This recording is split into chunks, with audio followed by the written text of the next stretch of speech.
बारे में कहा गया था कि वो नाराज हैं, उन्हें हाथ लगातार उठाकर ऑफर मिल रहे वोटिंग हैं। होगी बहुमत परीक्षण पर या फिर गुपचुप तरीके से वोटिंग होगी? क्योंकि क्रॉस वोटिंग की जो ये अंदेशा जताया जा रहा है, क्या होगा, तरीका क्या होगा वोटिंग का?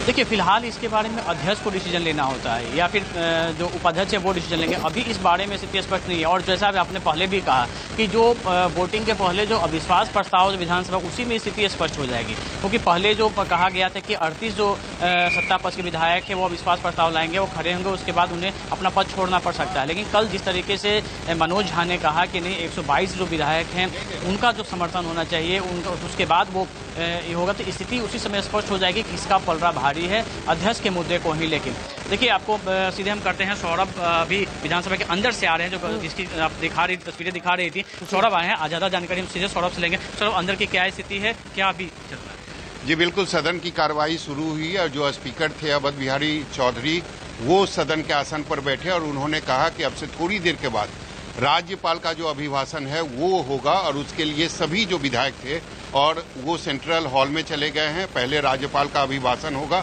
और उसके बाद सारे विधायक जो हैं वो बिहार विधानसभा के सदन के अंदर फिर से आएंगे और उसके बाद स्पीकर के खिलाफ जो अविश्वास प्रस्ताव है वो लाया जाएगा। लेकिन सबसे बड़ी बात यही है कि अभी तक जदयू खेमे के 3 विधायक डॉक्टर संजीव, दिलीप राय और बीमा भारती अभी तक सदन के अंदर नहीं पहुंची है। इसके अलावा और बड़ी बात है बीजेपी के लिए, निश्चित तौर पर बीजेपी के 3 विधायक वो भी अभी तक सदन के अंदर नहीं पहुंचे हैं। इसके अलावा अगर आरजेडी की बात करें तो आरजेडी के 2 विधायक नीलम देवी जो कि बाहुबली अनंत सिंह की पत्नी है और इसके अलावा चेतन आनंद, जिन्हें कल देर रात पुलिस ने उठाया था, वो भी अभी तक सदन के अंदर नहीं पहुंचे हैं। तो निश्चित तौर पर अगर सत्ता पक्ष की बात करें तो सत्ता पक्ष यानी जदयू और बीजेपी के 6 विधायक अभी तक सदन के अंदर नहीं पहुंचे हैं, जबकि कुछ ही देर के बाद जो है वो स्पीकर के खिलाफ अविश्वास प्रस्ताव लाया जाएगा। एक जो खबरें आ रही थी कि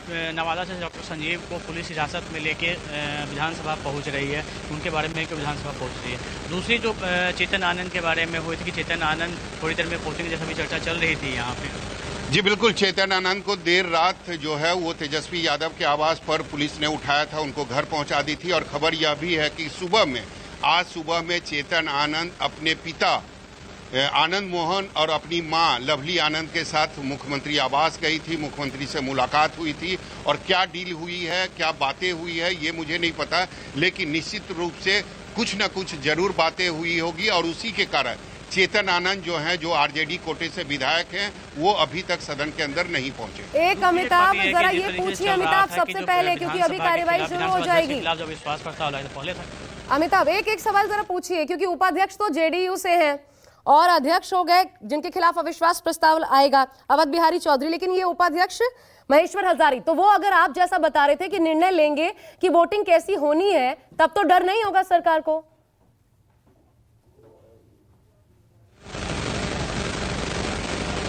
जी बिल्कुल, अभी एक सवाल ये है कि वोटिंग क्या हाथ उठा के लिया जाएगा या फिर बटन दबा के लिया जाएगा, ये निर्णय कौन लेगा? उपाध्यक्ष जो है वो लेंगे या अध्यक्ष लेंगे? नहीं, जब वोटिंग होगी ना उस समय जो स्पीकर हैं वो आसन पर नहीं रहेंगे। कारण अगर किसी स्पीकर के खिलाफ अगर अविश्वास प्रस्ताव लाया जाता है उस समय खुद स्पीकर जो हैं वो आसन पर नहीं रहते हैं। अविश्वास प्रस्ताव के समर्थन में जब 38 विधायक, जो कि कल ही विजय चौधरी ने स्पष्ट कर दिया था कि 38 विधायक जो हैं वो अविश्वास प्रस्ताव का समर्थन करेंगे और जब सभी 38 विधायक समर्थन करेंगे उसी वक्त स्पीकर जो हैं वो आसन छोड़कर चले जाएंगे। उसके बाद उपाध्यक्ष जो महेश्वर हजारी हैं वो आसन पर बैठेंगे और उनके अध्यक्षता में ही वोटिंग होगी, यानी अविश्वास प्रस्ताव की जो वोटिंग होगी वो महेश्वर हजारी उस वक्त अध्यक्ष के आसन पर मौजूद रहेंगे और वहां पर हाथ उठाकर यानी खड़े होकर जो सारे विधायक हैं वो पक्ष में और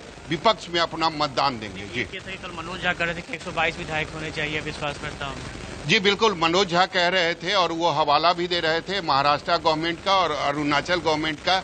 लेकिन जो कल विजय चौधरी ने कहा है वो कहा है कि बिहार विधानसभा का हमेशा से यही संविधान रहा है, यही नियम रहा है, यही कानून रहा है कि जब भी अविश्वास प्रस्ताव किसी भी स्पीकर के खिलाफ लाया जाता है तो मिनिमम जो है 38 विधायकों का समर्थन चाहिए प्रस्ताव के समर्थन में।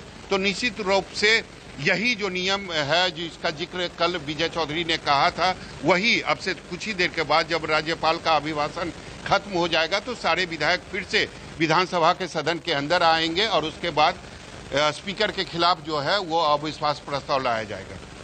एक सवाल अमिताभ लेकिन जरा सबसे बड़ी पूछिएगा, सौरभ चेतन आनंद की मुलाकात नीतीश कुमार से हुई है क्या? ऐसी कोई खबर है क्या घर जाने के बाद?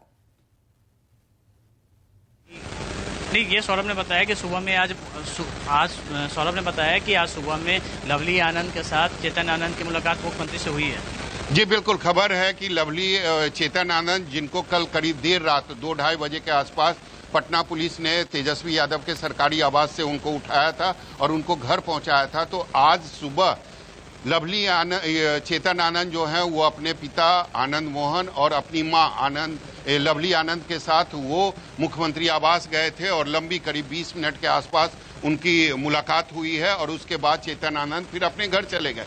चेतन आनंद अभी तक सदन के अंदर नहीं पहुंचे हैं, वो आरजेडी कोटे से विधायक हैं, उसके बावजूद वो नहीं पहुंचे। तो निश्चित रूप से कोई न कोई बातचीत जरूर हुई होगी, क्योंकि जब से आनंद मोहन जेल से बाहर निकले हैं वो लगातार नीतीश कुमार के पक्ष में प्रचार कर रहे हैं, लगातार वो पूरे राज्य का दौरा भी कर रहे हैं। तो ये माना जा रहा था कि पहले आनंद मोहन जो थे वो नीतीश के खेमे में थे, लेकिन चेतन आनंद आरजेडी के साथ बने हुए थे, तेजस्वी यादव के साथ बने हुए थे। लेकिन कल जिस तरीके से चेतन आनंद के छोटे भाई ने शिकायत दर्ज करवाई, पहले एक बार पुलिस गई, उनसे बातचीत की, चेतन आनंद ने खुद ही कहा कि मैं स्वेच्छा से तेजस्वी के यादव के सरकारी आवास में मौजूद हूं और यहां पर विधायकों की बैठक चल रही है। फिर पुलिस बाहर निकली और फिर एक जल्दी देर से रात एक और दोबारा जानकारी दे पुलिस दीजिए। गई, चौधरी तेजस्वी यादव के यूसुफ सरकारी कैसर, आवास पर दोबारा उनके पुलिस बारे में भी गई और उसके बाद उन्होंने चेतन आनंद को वहां से उठाया और उसके बाद उनको ठीक है। घर चौधरी पहुंचा यूसुफ दिया। कैसर के बारे में भी जल्दी से अमिताभ जरा पूछिए, उनके बारे में भी है वो सुबह निश्चित रूप से काफी अहम है और उसका ही कारण ये बताया जा रहा है कि आज चेतन आनंद सदन के अंदर नहीं पहुंचे। आरजेडी के एक और विधायक है चौधरी यूसुफ कैसर, जो एलजेपी के जो सांसद है मामूली कैसर के बेटे हैं, वो भी नहीं पहुंचे। नहीं, वो आ गए हैं सदन के अंदर, हमने उनको देखा है। आरजेडी कोटे से 2 विधायक, यानी आरजेडी के विधायकों की संख्या की अगर बात करें तो 79 आरजेडी के कोटे के विधायक की संख्या है। उसमें 2 विधायक, एक नीलम देवी जो बाहुबली आनंद सिंह की पत्नी है और दूसरा चेतन आनंद जो कि आनंद मोहन के बेटे हैं, वो अभी तक सदन के अंदर नहीं पहुंचे। ठीक है, एक ब्रेक लेना पड़ रहा है, आप बने रहिएगा हमारे साथ। एक छोटे से ब्रेक के बाद लौट रहे इसी बड़ी खबर पर वापस। तुरंत शुरू होने वाली है कार्यवाही, सीधी तस्वीरें।